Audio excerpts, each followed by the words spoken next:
সময় টিভিতে কাজ করা ৫ গণমাধ্যম কর্মীর চাকরি যাবার ঘটনায় বৈষম্য বিরোধী ছাত্র আন্দোলনের আহ্বায়ক হাসনাত আবদুল্লার সংশ্লিষ্টতার অভিযোগ সামনে আসছে। চাকরিচ্যুতরা বলছেন, গত ১৮ই ডিসেম্বর বৈষম্য বিরোধী ছাত্র আন্দোলনের শীর্ষ নেতা হাসনাত আবদুল্লা দলবল সহ সময় টিভির বিনিয়োগকারী প্রতিষ্ঠান সিটি গ্রুপের ব্যবস্থাপনা পরিচালকের সঙ্গে দেখা করেন এবং টিভি স্টেশনের ১০ জনের নামের তালিকা দিয়ে তাদের চাকরিচ্যুত করার চাপ দেন।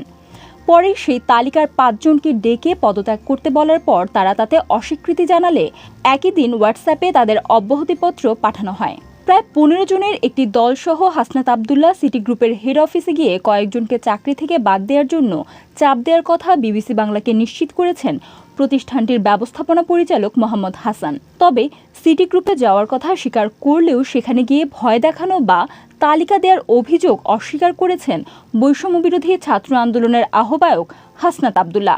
এখানে বলে রাখা প্রয়োজন যে শেখ হাসিনা ক্ষমতায় থাকার সময় সরকারের মুখপত্র হিসেবে ব্যবহৃত হওয়ার নানা অভিযোগ তোলা হয় বেসরকারি সংবাদ মাধ্যম সময় টিভির বিরুদ্ধে।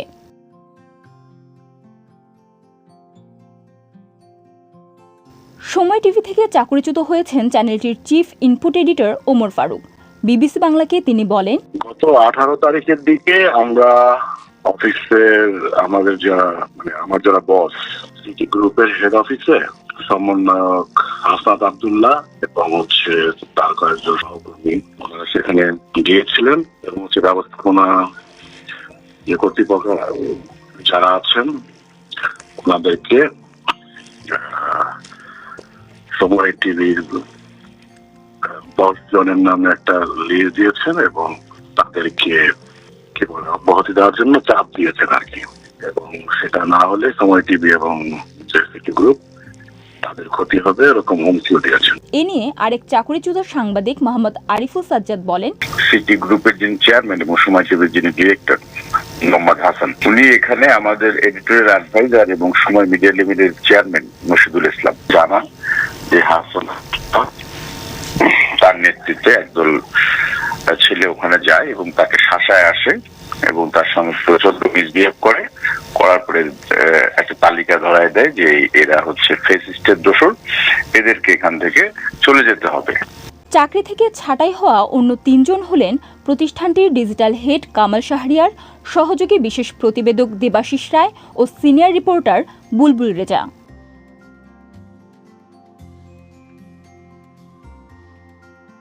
এদিকে চাকরি ছাঁটাইয়ের জন্য কোনো তালিকা দেওয়ার কথা অস্বীকার করেছেন বৈষম্যবিরোধী ছাত্র আন্দোলনের আহ্বায়ক হাসনাত আবদুল্লা।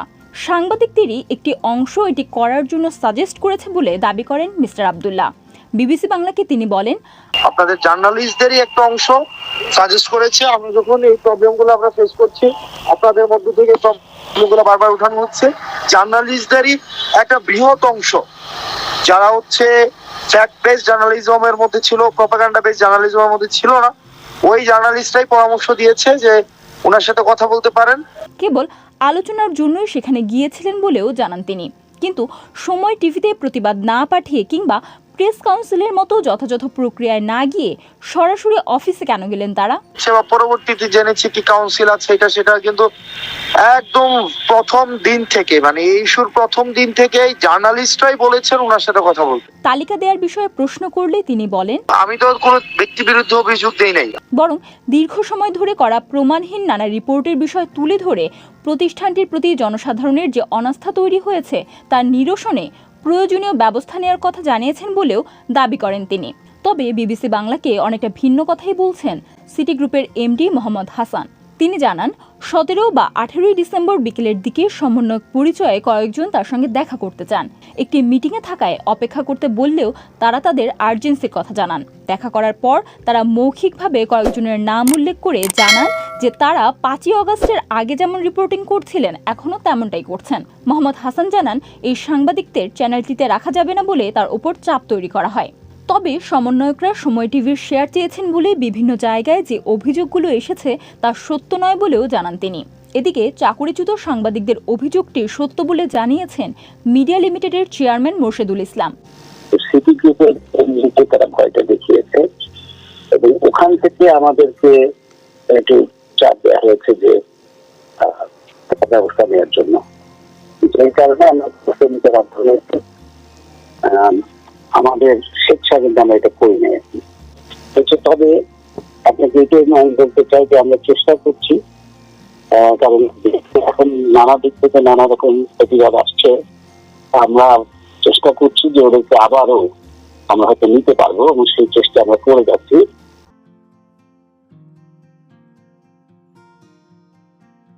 মোহাম্মদ আরিফুল সাজ্জাদ বলছেন, প্রতিষ্ঠানের ভেতরে এবং বাইরে দুটি বিষয়ই এমন সিদ্ধান্ত নেয়ার পেছনে প্রভাবক হিসেবে কাজ করছে। আমাদের অফিসে কেউ না কেউ তাদেরকে দিয়েছে। এখন মিডিয়াতে যেটা হচ্ছে, একটা বিশেষ গোষ্ঠী, তারা বিভিন্ন মিডিয়াতে তারা তাদের মতো লোকজন বসানোর চেষ্টা করতেছে। সেখানে এই জন্য বিশেষ করে কি পোস্টগুলো তাদের কিন্তু টার্গেটেড। অর্থাৎ একটি পক্ষ নিজেদের মতাদর্শের লোক বসাতে চাচ্ছেন এবং টিভি স্টেশনের ভেতরে থাকা আরেকটি পক্ষ নিজেদের স্বার্থে এই ধরনের কাজকে উস্কে দিচ্ছেন বলে জানাচ্ছিলেন মিস্টার সাজ্জাদ।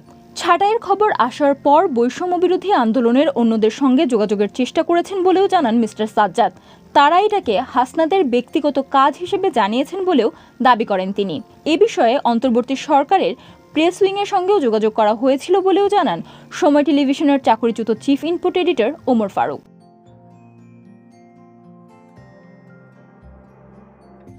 গণমাধ্যমের স্বাধীনতার উপর হস্তক্ষেপ বাংলাদেশের জন্য নতুন কিছু না। তবে আগের সরকারের সময় যেভাবে গণমাধ্যমের কণ্ঠরোধ করা হতো, বর্তমান সময়ে এসে সেই প্যাটার্নে একটা পরিবর্তন এসেছে বলেই মত বিশ্লেষকদের। স্টেট অ্যাপারেটাস মানে রাষ্ট্রীয় সংস্থার মাধ্যমে আগে গণমাধ্যমের উপর হস্তক্ষেপ করা হতো, কিন্তু 5 আগস্টের পর যেটা দেখা যাচ্ছে এখন state intervention through state apparatus বা লিগ্যাল ইন্টারফারেন্স এইগুলা কমেছে, এটা সত্যি, তেমন নেই বললেই চলে একটা। কিন্তু সেই জায়গাটা যেটা নতুন রূপ নিয়েছে সেটা হচ্ছে স্টেট ইন্টারভেনশন থ্রু মবক্রেসি।